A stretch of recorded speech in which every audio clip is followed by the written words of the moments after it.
Joining us for the latest managerial interview is Scott Davies. Scott, are you coming away from that disappointed with a point, bearing in mind the chances and stuff that you had, or bearing in mind the other results in the league, are you impressed with the point, happy with that? I think we're happy that we've obviously got a point, going 1-0 behind. The character shown's great that we've come from behind and obviously got another one. Thought we should have been in front. I thought we dominated the game for 45 minutes. They had a couple of block shots and a free kick, a couple of corners, but I thought in terms of dominance, I felt like we were there, and that's the most frustrating bit. When you go 1-0 behind in games, all you want to do is try and get back into it as quickly as you can, and we did. I think it was a fantastic goal. The build-up play was great. Worked it down one side, across the box, little set from Moggo, and the finish from Togs is brilliant. And it's nice that we actually changed shape about 2 or 3 minutes before that, because I thought, you know what, it's the kind of pitch where Lee Togwell was brilliant at winning balls in the field. 4-4-2? 4-3-3. Go and win second balls, and that's what he does brilliantly. He probably does it better than anyone in the team. So it wasn't the game to sort of play football too often, but at times I thought we did play some good stuff. I thought Francis Amati at times in the second half was unplayable, absolutely superb. If he'd have scored that chance that he had when the keeper made a great save, would have been one of the best goals I've seen. But some lads in there that are a little bit deflated. But when you obviously look at the results that I've just looked at, it's another game gone. We've got a point on a couple of teams below us, and no one else has gained any advantage. So, a little bit of a different situation. Happy but sad at the same time that we couldn't get all three. I was right behind the goal for Togwell. I mean, Lee doesn't score. I mean, he's not prolific, but he scored some crackers, hasn't he? And that was definitely one of them. Yeah, he had the last one off his shin, wasn't it, against, was it Taunton when I was on holiday? I'm not too sure if it was Taunton or Worthing. But yeah, no, listen, Togs is Togs. He does such a good job for us as a team, for myself in terms of the coaching. He adds a lot to the group. He's just a good character to have around, and then popping up with a really important goal today. I think if we'd have gone away today, having lost the game, everyone goes away deflated. You wait another week for the next match, and we wouldn't have wanted to wait another week. I think at the moment we've got momentum.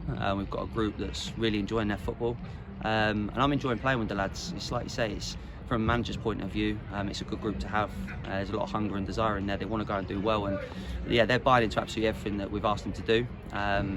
Listen, delighted that we've got a point and to come back again from behind. I think it's 3 games in 4 that we've gone behind and come back. Certainly no down tools from the boys, and great character and desire to get back into the game. Does it help having, you started with a back 3, back 5, whatever you want to call it, but does it help having that flexibility of moving to a back 4 quite easily? Because a lot of people wouldn't have seen it, but you fitted in and everything was fine, and you're still very strong defensively. Yeah, it's not by chance. We always write down, or I wrote down a team last night that can change to a back 4 and go to a 4-3-3. We actually moved Johnny out wide because I watched their games, a couple of games this week, and they pack the midfield, they make it horrible, they don't give you time on the ball. So I thought if we can get Johnny with his quality out wide, where he's 1v1 situations, I thought we'd get some success, and he put some great balls in the box in the first half. Elliot does that job brilliantly, where he secures the ball, he wins little flick-ons, he works his absolute socks off, and I felt like we got it right.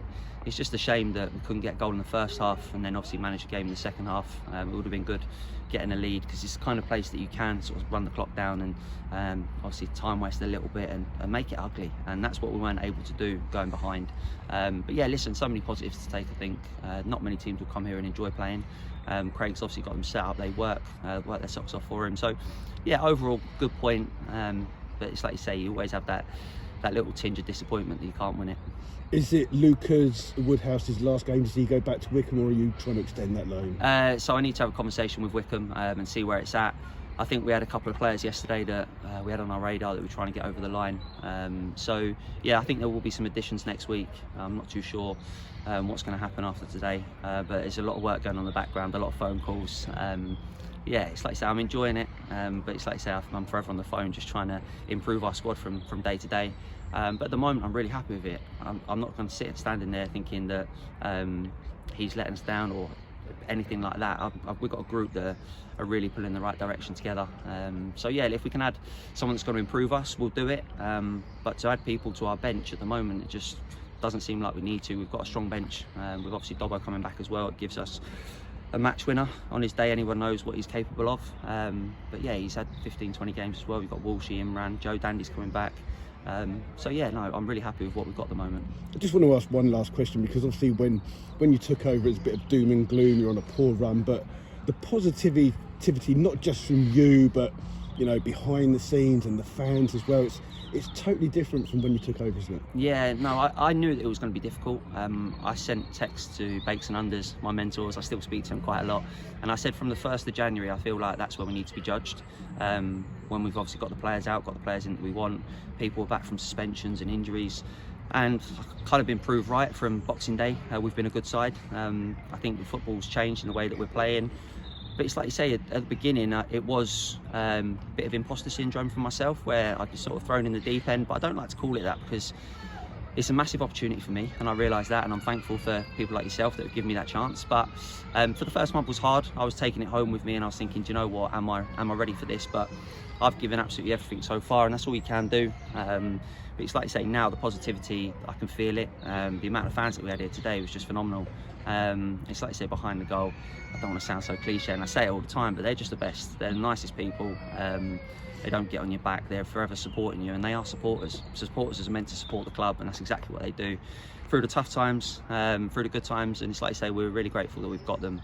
But yeah, at the moment the club's in a good place, obviously with everything that's going on behind the scenes as well, so I'm excited for what's to come. Brilliant, thanks for joining us, Scotty. Thanks.